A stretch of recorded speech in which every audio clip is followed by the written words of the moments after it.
What is going on, Devils fans? It is, as always, your host, your best friend, your confidant, your number one source, Neil Villapiano, and welcome to another edition of the Devils State of Mind podcast right here on the Hockey Podcast Network, as well as Sports Wire Radio, the best place to get everything you need to know about your New Jersey Devils, who are now officially, as well as the rest of the National Hockey League, are on the Four Nations break. So we will not see the boys in red and black until the 22nd when the Devils are at home against the Dallas Stars, their first matchup of the year against the Dallas Stars. And fun fact for anybody who would like to know, I will actually be in attendance for their first road game out of the break, as the Devils will be in Nashville on the 24th. I will be in Nashville with a couple of friends.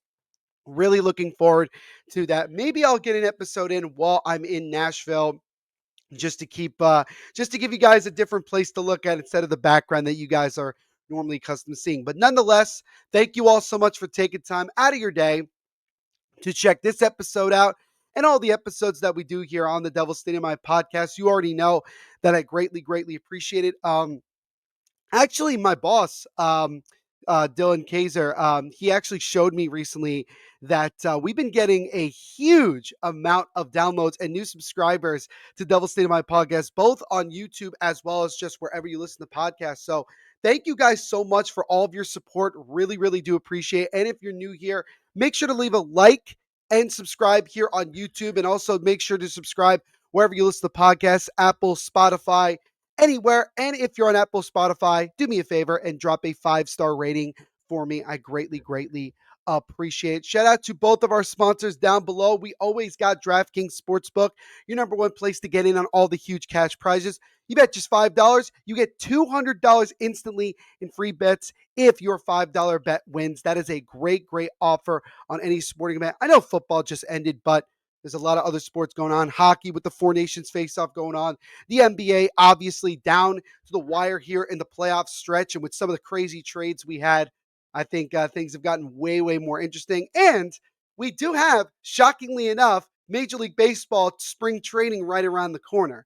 I don't know if you're going to be allowed to bet on spring training games, but I'm sure there's some way that you could do it. And you can check out all that action with DraftKings Sportsbook by using my promo code THPN.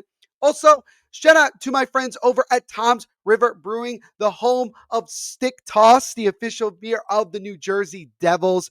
And they just had a watch party down in Tom's River this past weekend. And they hosted a great job there at Rivs. It was absolutely fun. I got to meet a lot of you guys there, had a blast watching the Devils game and watching them get that win to go into the Four Nations break on a high note. So shout out to Rivs and shout out to Tom's River Brewing. Make sure you go get yourself some Stick Toss. It is absolutely awesome.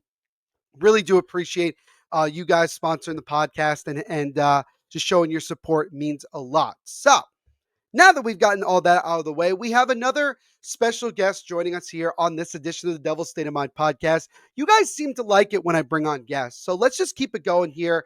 I do have a segment called Voices of the Fans, and this guy, he was on the podcast a long time ago with his older brother, but it's just going to be him today, as we have a bunch to get to here on the Devil's State of Mind podcast, so let's not waste any more time and get rolling. And we will get rolling and drop the puck with introducing our guest. He runs a meme page called Memo Meyer over on Instagram. I've been to a lot of Devils games with him over the last couple of years. He is a good friend of mine. He just came back from the gym looking swole as ever. Let's welcome on my good buddy, David Decker. David, welcome back to the Devil State of Mind podcast. First Thank and you. foremost, how are you doing today, my friend? I'm good. How are you? It's great to be back on here. Doing pretty well this afternoon. Now can't complain, and not much to complain about the Devils' performance against Montreal over the weekend. It was their last game before the Four Nations face-off, and they were coming off of really a brutal performance at home against the Vegas Golden Knights. Yeah, that was bad. And Sheldon Keefe spoke to the media prior to the game, saying that the team had a meeting right, the day before, and talked about wanting to feel good about their game, wanting to go out and give a good performance. And they ended up solidifying a solid 4-0 shutout win in Montreal over the Canadiens to wrap things up before they head into the break.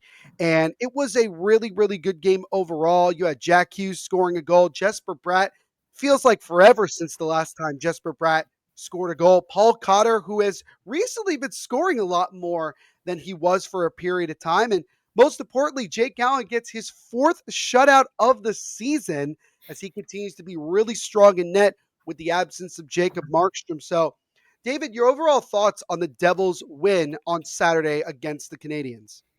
I mean, everybody just looked like themselves again.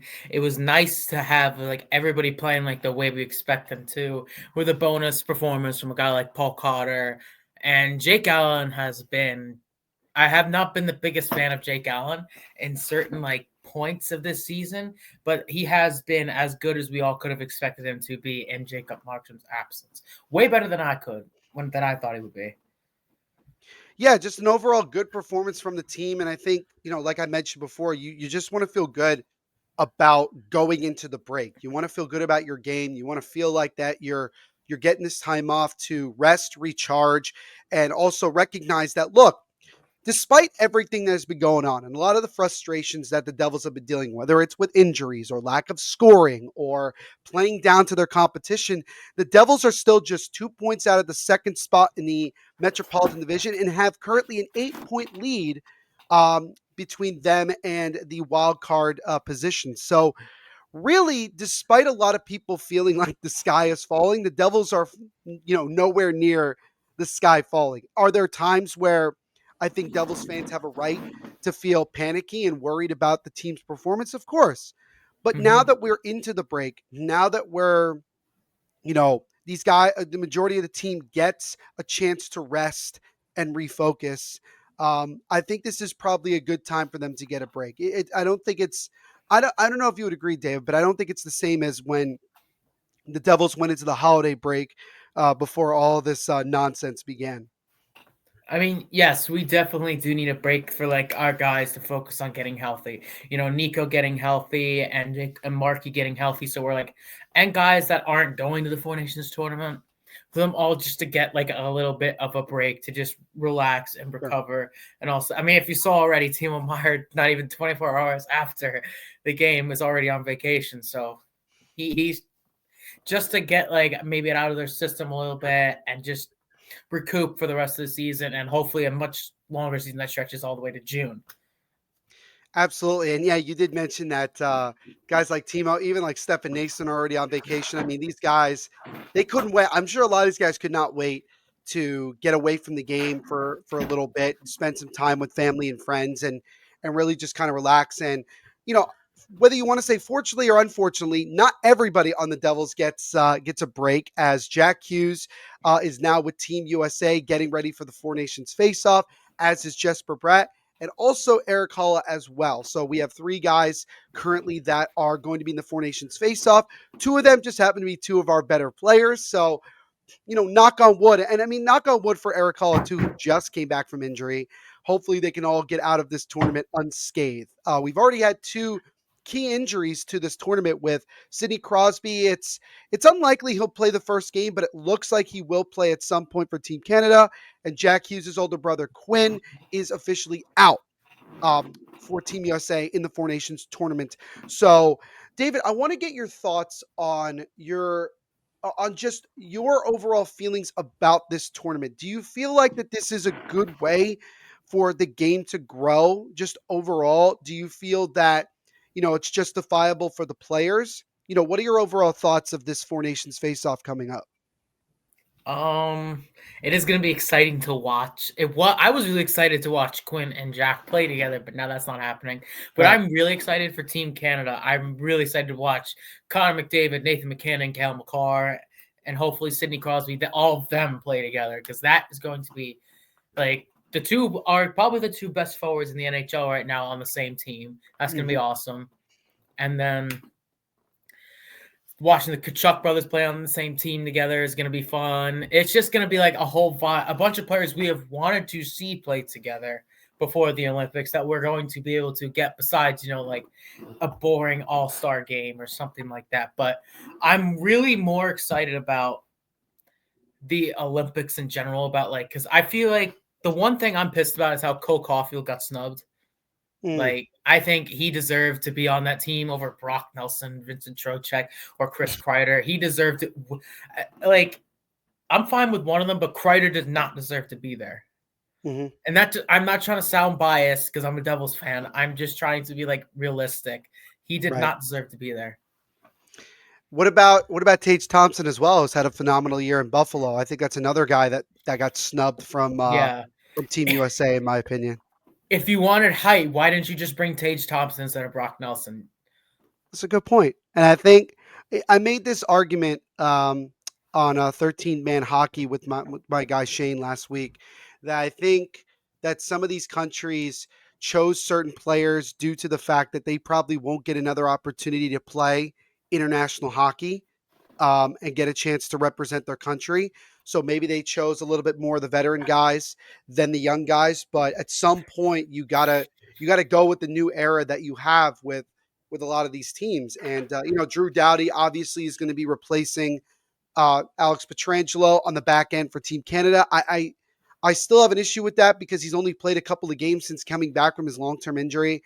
And I mentioned before that there That are was a guys bad out injury there, too. Mackenzie Weegar, I felt deserved an opportunity. Evan Bouchard as well. You could even make an argument for Dougie Hamilton. I even wrote a piece about it a couple weeks ago talking about Dougie Hamilton, but these are just some guys that I've mentioned before that I think deserved more of an opportunity to play than maybe Drew Doughty did. I understand that Drew Doughty has been, tremendous for Team Canada in his long career, but the man just got back. And if he gets hurt, especially with the Kings pushing for a playoff spot, I mean, that's not going to be ideal. But it also is it is the reality of it all, right? We've seen it in the past with, John Tavares when he was still at the Islanders. He got hurt in the Sochi Olympics, did not come back for the rest of the season. That really hurt the Islanders as they were trying to make a push for a playoff spot. So, you know, at the end of the day, you're excited, but as a fan of whatever team you're a fan of, you're just hoping that your guys can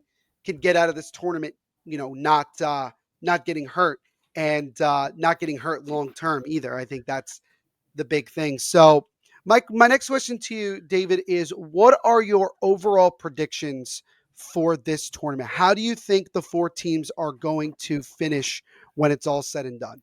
I think it's mainly going to be the U.S. and Canada fighting it out for the top spot because I just don't think that Sweden and whatever other team is playing. Finland, Yeah, Finland, I thought it was. I blanked for some reason. The Sweden and Finland are not nearly up to par with Canada and the United States when in terms of talent.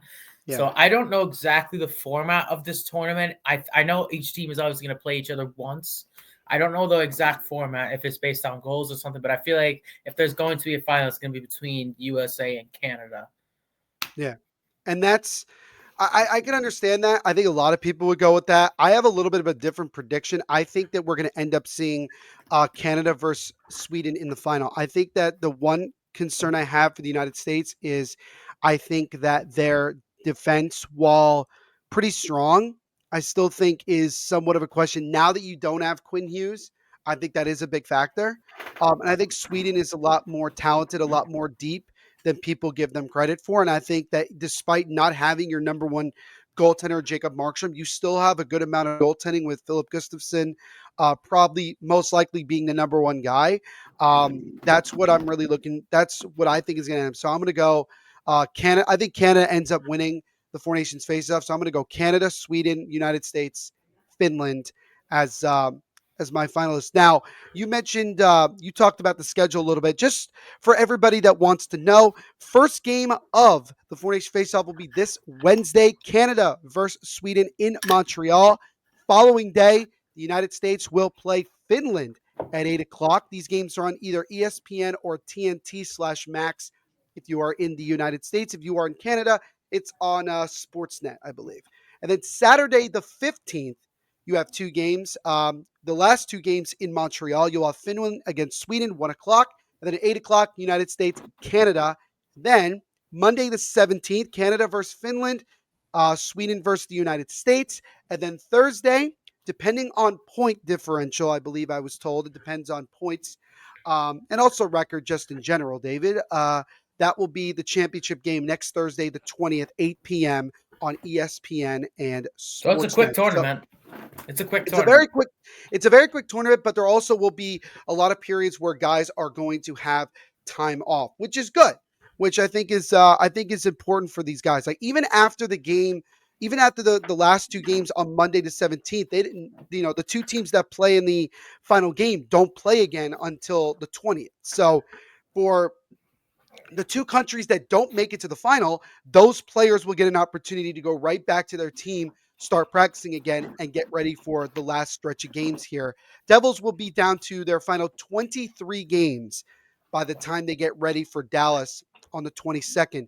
And it is crazy to think about how, despite this tournament being about 2 weeks, it's going to go by very fast. This is not going to be something, it's not even going to be like the Olympics. This is just going to go by very quickly. Um, so I would imagine probably you'll get a week off for most NHL teams, and then probably sometime next week they'll start practicing again um, to get ready for the games coming up. So, David, is there anybody that you're keeping your eye on in the Four Nations, or if there's any storyline that really sticks out to you the most? Mainly, I'm keeping an eye on Jack and Brat.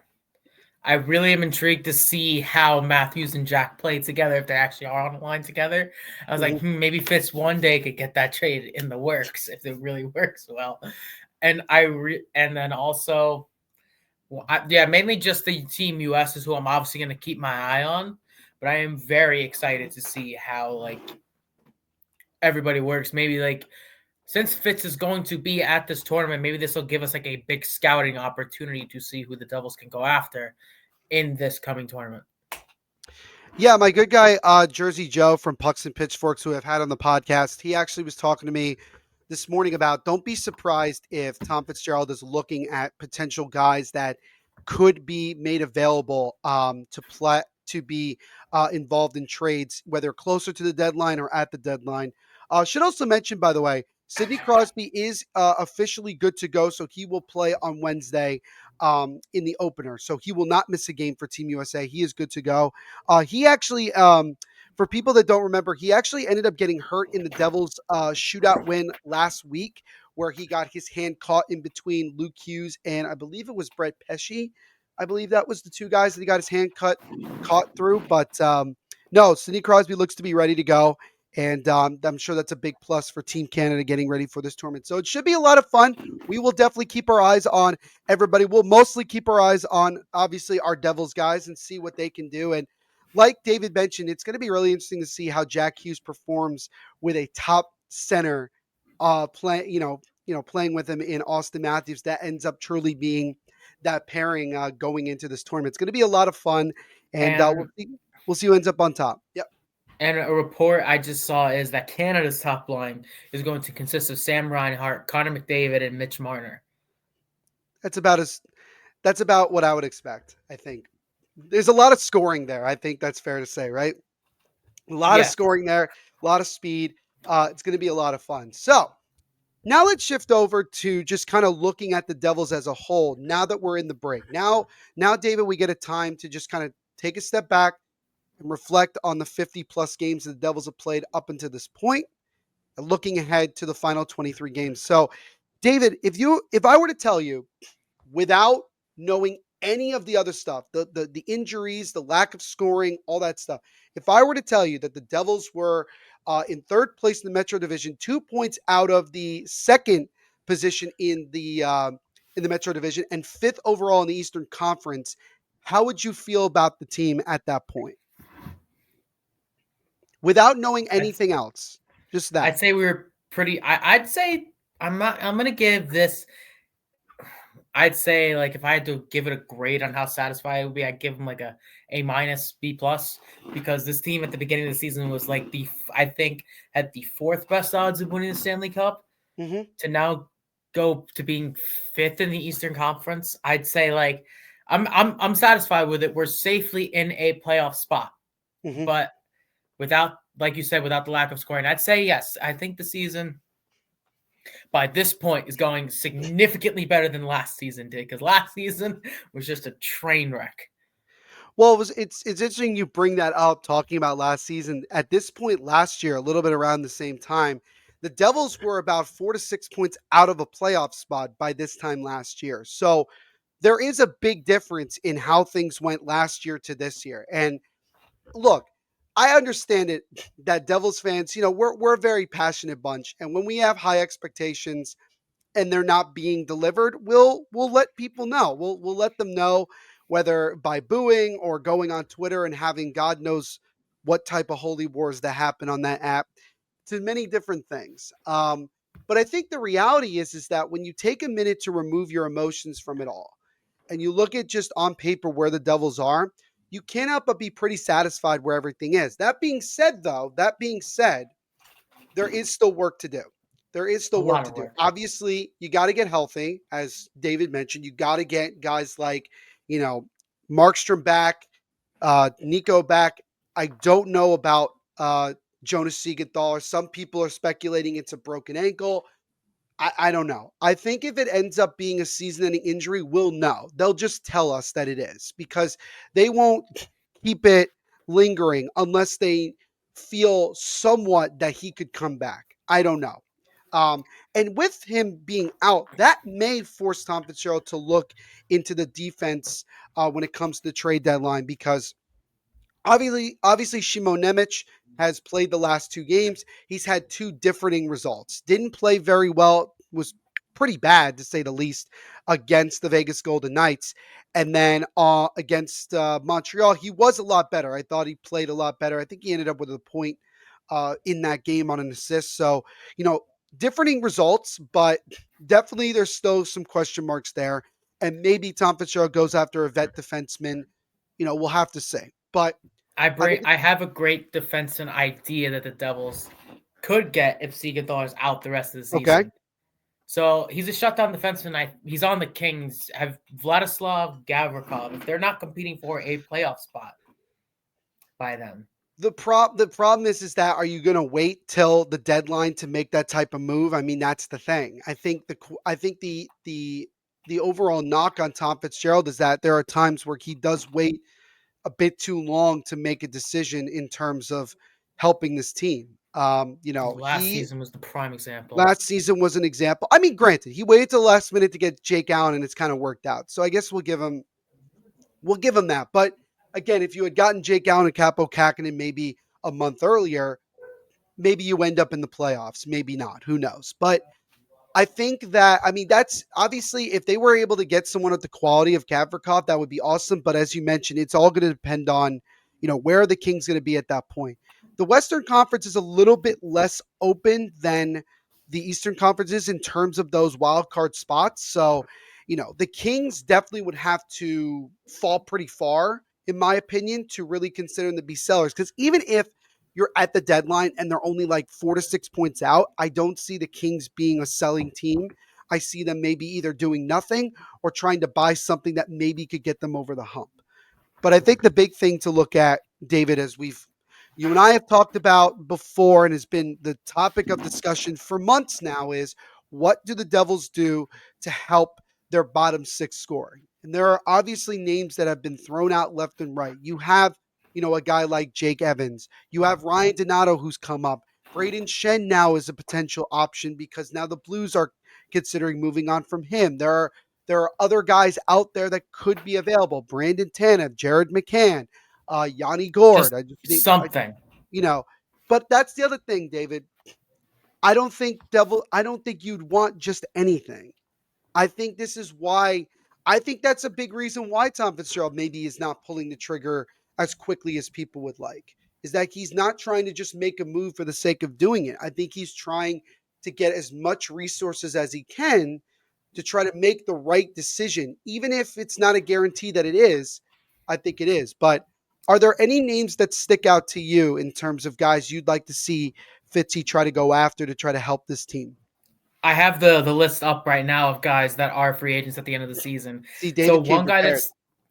one guy that sticks out to me is Andreas Athanasiou, a guy that adds a lot of speed, and he would be great for that bottom six of the Chicago Blackhawks. Another Hmm. guy that I don't know if a lot of people will see eye to eye with me on, Anthony Mantha of the Calgary Flames. Yeah, well, Mantha's also out, dude. In case you haven't noticed, he's out I with a know. long-term injury, so like that wouldn't I happen. know.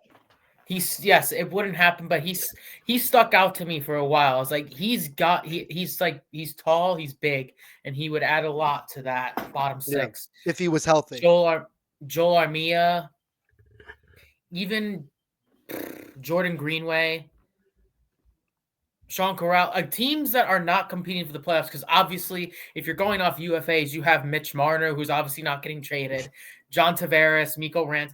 I don't know where these rumors came that Miko Rantanen was getting traded by the Hurricanes. I significantly doubt that they will do that. Well, that was all based off of. I'll tell you exactly where that comes from. The idea was you trade for Rantanen now when they did a couple weeks ago. You give him time to obviously try to get acclimated with the team.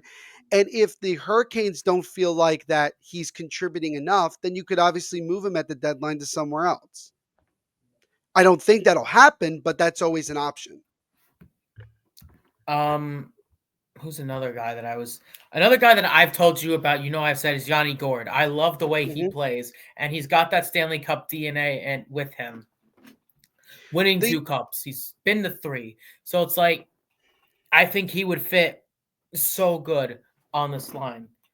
But I think the one thing though with Yanni Gord is that he did get hurt back in January and is currently out 5 to 7 weeks with a sports hernia injury. So that's kind of the one issue is that he's going to be out for a significant period of time, and that might make him less attractive to anybody because even when he comes back, he would not have played a lot up until that point of the trade deadline. So as much as that would be probably a good idea, and maybe it wouldn't be bad even now because you probably would have to give up even less to get him considering his injury.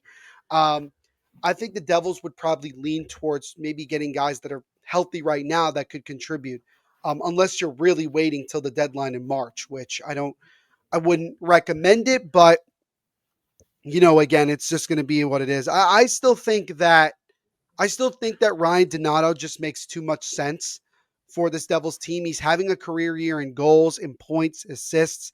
He's on a very, very reasonable contract at $2 million. That is incredibly affordable, even if you don't have any guys on the injury list for the Devils. I mean, this is to me, I think Donato will have suitors. He does apparently have a lot of suitors, particularly in Canada. But I think that the Devils, if they were able to get him, would be a really, really good third centerman for this team that could provide slash some winger, scoring. Slash slash winger, yeah. winger, Slash and winger. But maybe you could bump him up to the line with Jack and Bratt, and you bump Palat down in the bottom 6. you could do that. I think if the Devils make a couple of moves in terms of helping their bottom six, I think I think, Tom Fitzgerald mentioned he's looking for a top 9 guy to score. I've mentioned Jared McCann as an option out of Seattle. I think that he could be a guy that could come in right away and be that guy that plays on Jack's wing that can score. You could move Palat down to a third line winger role, which I think that was overall going to be the expectation going into this year. I think the hope was is that we were going to find some scoring where Palat would have to play on a bottom 6 role, but obviously things have not gone that way. But overall, I think that it's just going to be about what does Tom Fitzgerald feel fits the most for this team. And I don't expect him to not make a move. I expect him to make probably maybe a couple of moves depending on what's available to him. Who knows? Maybe he'll make a shocking move that none of us saw coming. The guy I was disappointed about though that they didn't get was Brandon Saad. I really wanted the Devils to get Saad because I feel like he was going to be a low risk, and if it panned out, would have been a very high reward type of player, type of buy. Again, I agree with you 100%. And the Devils were reportedly very much in on Brandon Saad, but I tried to mention this to people who were going to just start pointing fingers when it didn't happen. Is that look, at the end of the day, Saad had the choice to go wherever he wanted. He didn't. He wasn't going to get traded. He was going to be bought out, and then he had the choice to pick wherever he wanted. So even if Tom Fitzgerald gave him a good deal, Saad could have still said, "No, I'm good," and then ends up going to Vegas. So it's like there's only so much you can do, right? The other side of the other side has to agree to it. It's just like with trading, like you have to agree to it. Otherwise, a deal's not going to happen. So, yeah, I agree. It would have been really good to get Brandon Saad for essentially nothing. But again, you're hoping that the Devils and you're hoping that Tom Fitzgerald can make some moves sooner rather than later that can help supplement this team so that they're more prepared once they get into the playoffs. Who goes the other way, you think, though, in a big trade to make this team better? It's going to have to depend on who you're talking about, because a big trade could be for a guy like Elias Pettersson. A big trade could be even getting somebody again that you don't expect. Maybe the Bruins don't want to keep Brad Marchand around, and maybe the Devils call and say, "Hey, what does it take to get Brad Marchand for the rest of the year?" Just to throw out a name. Um, I don't know. I really don't know what it would take. I would imagine that somebody like a Dawson Mercer would be probably somebody you would put in as a guy who could play right now and who's still pretty young. I think a Shimon Nemec or Seamus Casey would be, in terms of top level prospect that I think you would have to look at. And you would probably have to include a first round pick. I think those are all starters. And then I think after that, you just have to kind of figure it out. But then again, you look at what the Hurricanes had to give up to get, Mikko Rantanen. You know, it's not a, holy smokes, you gave up the farm for somebody type of move, although giving up Martin Necas is not great. Um, I think the reality is that it all depends on how things are done and what the situation is. That's the But way I look yeah, at it. the guy who I want a lot besides like a Donato or a whoever else is mainly I would love Joel Armia because I think he would fit kind of what because he's also been to a Stanley Cup final and he's also having a very good year. He has 10 goals and 24 points, mainly playing in a bottom six role in Montreal. I think he would fit our bottom six very, very well Hmm. in I terms of mean, that. that would definitely be somebody that like we didn't expect. And as you mentioned, because you brought it up, he is a UFA. He's making 3.4 million. That is his cap hit currently. So the Devils would have to try to work something out, maybe get him at 50%. They have a pretty good working relationship with Montreal after the deal that they made for Jake Allen and some other moves in the past, Jonathan Kovacevic as well. So, getting a guy like Joel Armia, while, I think is definitely possible, it's just going to require some salary, retention, I think, in order to make it work. Or maybe they move somebody who's making money. I don't think you would move an Andre Palat for a Joel Armia. I And think that's a little bit ridiculous. the issue with Palat too, if I'm not mistaken, he has a full no movement clause on in his He does. contract. So it's And entirely up to him if he gets traded or not. yeah, it's that's the thing. I don't see, like, the only way that I see that Palat comes off this team is probably in the offseason in a buyout if the Devils want to go that route. And they may Or go if down that route, but I'm not thinking about that right now. That's not my focus is obviously on the team right now and where they're at. But I think the bottom line that you and I could both agree on is that there is no time right now to truly like 100% panic considering where the Devils are. But that being said, there is work to be done. This a team lot is of far work. this team is far from being perfect by any stretch of the imagination. Absolutely. And I think we need to get maybe some more depth in the and like when it comes to a good guy at the faceoffs. Because look, to be honest, as much as we all love Jack, he is terrible at the He's faceoffs the worst on this team when it comes to faceoffs. There's no question by about it. far. And everybody says Lazar's big, but he's not that good either. He used to be. Our only two true, really good face-off takers are Hala, who is very inconsistent when it comes to being good or really. Some games he's great in the circle, some games he is terrible in the Right. circle. Right. Our only Absolutely. truly consistent guy when it comes to winning face-offs is Nico. So if I feel like if I'm Fitzgerald, I am looking for someone who is better at face-off. Dot. Yeah. Like maybe Ryan Donato would work. I don't know how good he is at faceoffs, but Hmm. just someone that you can put next to Jack to just keep him from taking faceoffs. Because that right now which is a big reason why I think the Devils power play has struggled because Jack is taking those faceoffs and he never wins them. It feels like on the power play, and they just get the puck and they clear it right down. Sure. It kills us. It that takes like 30 Right. seconds off for us being able to set up. We Yeah. and so Donato is 47% in the face-off dot this That's season. already better than Jack. So, It's that's like already 15% better. that's already an improvement to what we have right there. So, the bottom line is that the Devils have work to do. And Tom Fitzgerald's going to be somewhat busy. Obviously, he's one of the assistant GMs for Team USA in this Four Nations tournament, so I'm sure he will be focusing on watching that. But he'll still be working the phones. It should be mentioned that teams can make deals during the Four Nations face-off. There was no roster freeze during this, so Tom Fitzgerald at any moment could make a move for a guy. And this would be a pretty good time to do it because if you make a move, then you give the guy some time to get acclimated with the team, with the reality that they're moving to to New Jersey from wherever they're coming from. I think that's the way you look at it. So, bottom line is to kind of wrap this up is that, I think David and I are fairly satisfied with where the Devils are, but, you know, we still want more and we still expect more. And hopefully, when the Devils come out of this break, down with the last just a little over 20 games to go in the season, they can really kick it back into high gear like we saw in December.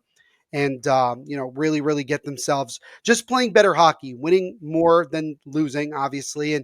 But just overall playing better and just feeling more confident about where the team is. Because remember, the first goal of this season is to make the playoffs, the first goal. And however they get in the playoffs is how they get in. So, but you want to play well going into it too. So I think that's going to be the focus moving forward with this. But David, any final thoughts before we wrap up here today? Still, I just want to say one more thing. The number one priority, if I'm Fitz, is resigning Jonathan Kovacevic. That's really all I'm gonna say. That's number one priority is how good he has been. That we need to try resigning him at whatever it takes. It'll be really interesting to see how those contract negotiations go down. I know that Fitz has already been kind of talking with Kovacevic and his team.